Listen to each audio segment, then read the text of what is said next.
கரூரில் திடீரென கடைகளை காலி செய்ய சொன்னதால் கடை உரிமையாளர்கள் சாலை மறியல் போராட்டத்தில் ஈடுபட்டதால் கைது செய்யப்பட்டனர். கரூர் அடுத்த காந்தி கிராமம் பகுதியில் கரூர் அரசு மருத்துவக் கல்லூரி மருத்துவமனை செயல்பட்டு வருகிறது.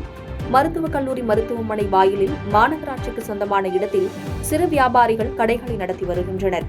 இப்பகுதியை விரிவாக்கம் செய்வதற்காக மாநகராட்சி சார்பில் கடைகளை அகற்ற கூறியதாக கூறப்படும் நிலையில் இதனால் பாதிக்கப்பட்ட வியாபாரிகள் மாவட்ட ஆட்சியர் அலுவலகத்தில் கடந்த சில தினங்களுக்கு முன்பு கடைகளை காலி செய்யக்கூடாது எனவும் அதனால் தங்களது வாழ்வாதாரம் பாதிக்கும் எனவும் புகார் அளித்துள்ளனர். புகாரின் மீது எவ்வித நடவடிக்கையும் எடுக்காததால் மருத்துவமனை வாயிலில் கடை வைத்து நடத்தும் வியாபாரிகள் இன்று திடீரென கரூர் திருச்சி சாலையில் சாலை மறியல் போராட்டத்தில் ஈடுபட்டனர். இந்நிலையில் காவல்துறை பேச்சுவார்த்தை நடத்தியும் ஏற்க மறுத்ததால் போராட்டத்தில் ஈடுபட்ட சிலரை கைது செய்து போக்குவரத்தை சரி செய்தனர். இதனால் அப்பகுதியில் அரை மணி நேரம் போக்குவரத்து பாதிப்பு ஏற்பட்டது.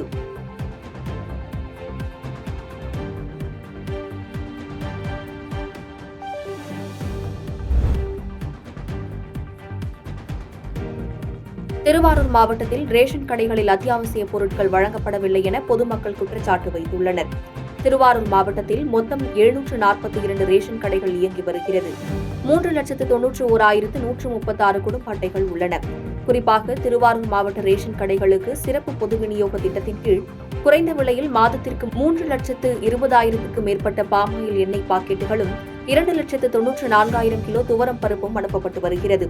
இந்த நிலையில் கடந்த 2 மாத காலமாக இந்த சிறப்பு பொது விநியோக திட்டத்தின் கீழ் குறைந்த விலையில் வழங்கப்படும் பருப்பு மற்றும் ஆயில் திருவாரூர் மாவட்டத்தில் உள்ள ரேஷன் கடைகளுக்கு உரிய முறையில் வருவதில்லை என்றும் இதனால் விவசாய தினக்கூலிகளும் விவசாயிகளும் பெருமளவு பாதிக்கப்பட்டுள்ளதாக கூறப்படுகிறது. இந்த நிலையில் ஏற்கனவே ரேஷன் கடைகளில் 1/2 லிட்டர் வழங்கப்பட்டு வந்த மண்ணெண்ணெய் அளவு குறைக்கப்பட்டு 200 மில்லி லிட்டர் வழங்கப்பட்டு வரும் நிலையில் தற்போது அத்தியாவசிய பொருளான பாமாயிலும் பருப்பும் வழங்கப்படாத நிலையில் பொதுமக்கள் மிகுந்த கவலை அடைந்துள்ளனர்.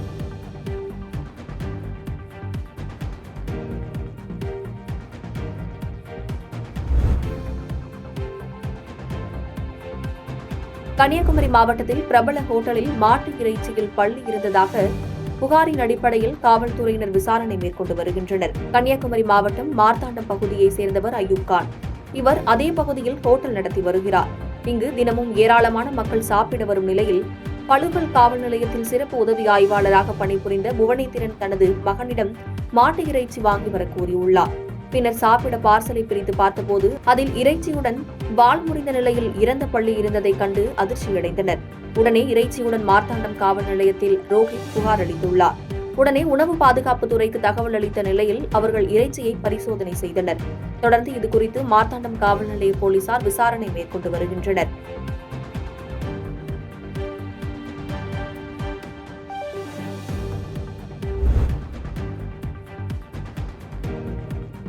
வாலஜாபேட்டையில் கங்கையம்மன் திருக்கோவிலில் அதிகாலை முதலே அம்மன் சிரசுக்கு சிறப்பு பூஜைகளை செய்து திரளான பக்தர்கள் கைகளில் சுமந்து வந்தனர். ராணிப்பேட்டை மாவட்டத்தில் நடைபெறும் முக்கிய திருவிழாக்களில் ஒன்று வாலஜாபேட்டை கச்சால நாயக்கர் தெருவில் அமைந்துள்ள கங்கையம்மன் கோவில் சிரசு நிகழ்ச்சியாகும்.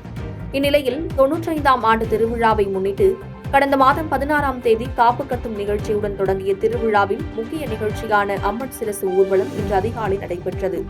இதையொட்டி பெங்களூர் சென்னை தேசிய நெடுஞ்சாலை அருகே ஸ்ரீ பச்சையம்மன் கோவிலில் இருந்து அதிகாலை அம்மன் சிரசுக்கு சிறப்பு பூஜைகள் நடத்தப்பட்டு ஊர்வலம் தொடங்கியது.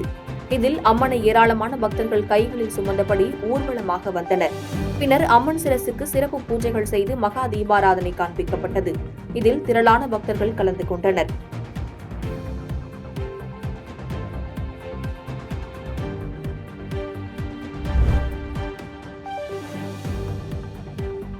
காயம்பட்ட நிலையில் வனப்பகுதிக்குள் சுற்றிய புலியை வனத்துறையினர் கூண்டு வைத்து பிடித்து மீண்டும் வனப்பகுதிக்குள் விட்டனர். திருப்பூர் மாவட்டம் ஆனைமலை புலிகள் காப்பகத்திற்குட்பட்ட அமராவதி வனச்சரகம் கீழான வயல் பகுதியில் புலிகள் கணக்கெடுப்பிற்காக கண்காணிப்பு கேமராக்கள் பொருத்தப்பட்டு கண்காணிக்கப்பட்டு வந்தது. இந்த நிலையில் ஆண் புலி ஒன்று காயமுற்ற நிலையில் சுற்றித் திரிவது கண்காணிப்பு கேமராவில் பதிவாகியிருந்தது. இதன் அடிப்படையில் வனச்சரக அலுவலர் தலைமையில் 50 பேர் கொண்ட குழு அமைக்கப்பட்டு 3 இடங்களில் கூண்டு வைத்து அந்த புலி பிடிக்கப்பட்டது. பின்னர் புலிக்கு மருத்துவ சிகிச்சை அளிக்கப்பட்டு மீண்டும் வனப்பகுதியில் விடப்பட்டது. சிகிச்சைக்கு பின் புலி உற்சாகமாய் கூண்டில் இருந்து சீறி பாயும் வீடியோவை வனத்துறையினர் தற்போது வெளியிட்டுள்ளனர். பாதகம் செய்பவரை கண்டால் நாம் பயங்கொள்ளலாகாது பாப்பா, மோதி மிதித்து விடு பாப்பா, அவர் முகத்தில் உமிழ்ந்து விடு பாப்பா. அண்மை செய்திகளை உடனுக்குடன் தெரிந்து கொள்ள இணைந்திருங்கள் இயம்நாடு தொலைக்காட்சியுடன்.